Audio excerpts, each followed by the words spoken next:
नमस्कार, आप देख रहे हैं न्यूज फॉर नेशन और मैं हूं प्रियदर्शन।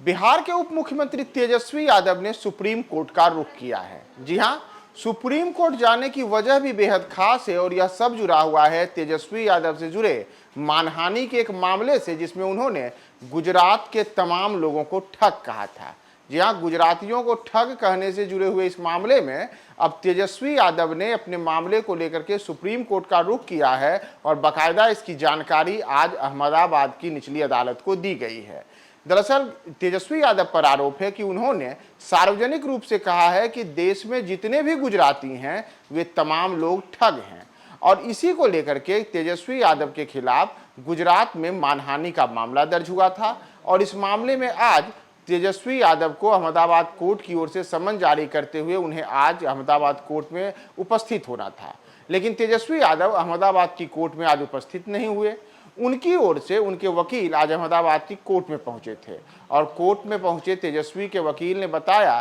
कि इस मामले की सुनवाई को लेकर के तेजस्वी यादव सुप्रीम कोर्ट में आए हैं और उनकी ओर से सुप्रीम कोर्ट में एक याचिका दायर की गई है और उसमें इस मामले को स्थानांतरित करते हुए सुप्रीम कोर्ट लाने का अनुरोध किया गया है। और इसी पर अब संभावित तिथि जो सुनवाई की है वह 6 नवंबर है, यानी कि तेजस्वी यादव से जुड़े हुए इस मामले में जो सुनवाई होगी सुप्रीम कोर्ट में उसकी संभावित तिथि 6 नवंबर बताई गई है। हालांकि इसे लेकर के अभी तक जो सुप्रीम कोर्ट में मामले की लिस्टिंग होती है उसका अंतिम रूप नहीं आया है, लेकिन इसकी जानकारी आज अहमदाबाद कोर्ट को दी गई। और अगर हम तेजस्वी यादव और गुजरातियों को ठग कहने के मामले की बात करें तो यह मामला करीब 1 साल से ज़्यादा पुराना है और पिछले 2-3 सुनवाइयाँ इसमें हो चुकी हैं। और इसी सुनवाई को लेकर के आज का दिन बेहद खास था, क्योंकि आज तेजस्वी यादव को जो पिछली सुनवाई हुई थी उसमें कहा गया था कि आप 4 नवंबर 2023 को जब कोर्ट में अगली सुनवाई होगी तब आप उस सुनवाई के दौरान सशरीर कोर्ट में उपस्थित होंगे।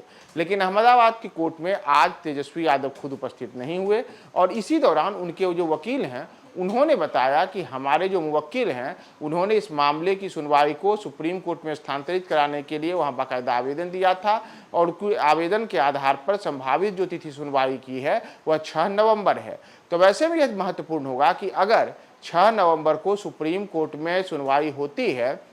तो तेजस्वी यादव पर सुप्रीम कोर्ट क्या फैसला देता है, क्योंकि अगर हम बात करें तो इसी प्रकार से मिलते जुलते एक मामले को लेकर के कांग्रेस नेता राहुल गांधी पहले ही मुश्किलों में घिर चुके हैं। उन्होंने सारे मोदी चोर है का एक नारा दिया था और इसे लेकर के गुजरात की अदालत ने ही राहुल गांधी पर शिकंजा कसा था और उन्हें 2 साल की सजा सुनाई थी। बाद में उनकी सजा गुजरात हाई कोर्ट ने भी बरकरार रखी थी। हालांकि सुप्रीम कोर्ट जाने के बाद उनकी सजा में फिलहाल उन्हें राहत मिली है और अब कुछ वैसा ही मामला तेजस्वी यादव से यह जुड़ा हुआ है और इस मामले की अब सुनवाई सुप्रीम कोर्ट में संभावित रूप से होनी है। तो देखना महत्वपूर्ण होगा कि तेजस्वी यादव ने अपने इस मामले को लेकर के जो सुप्रीम कोर्ट का रुख किया है तो उसमें तेजस्वी के भविष्य का क्या फैसला होता है, कि क्या तेजस्वी को गुजरातियों को ठग कहना भारी पड़ेगा या फिर उनके लिए कोर्ट से राहत की खबर आएगी। हम आपको तमाम अपडेट्स बताएंगे। आप हमारे साथ बने रहे न्यूज फॉर नेशन पे।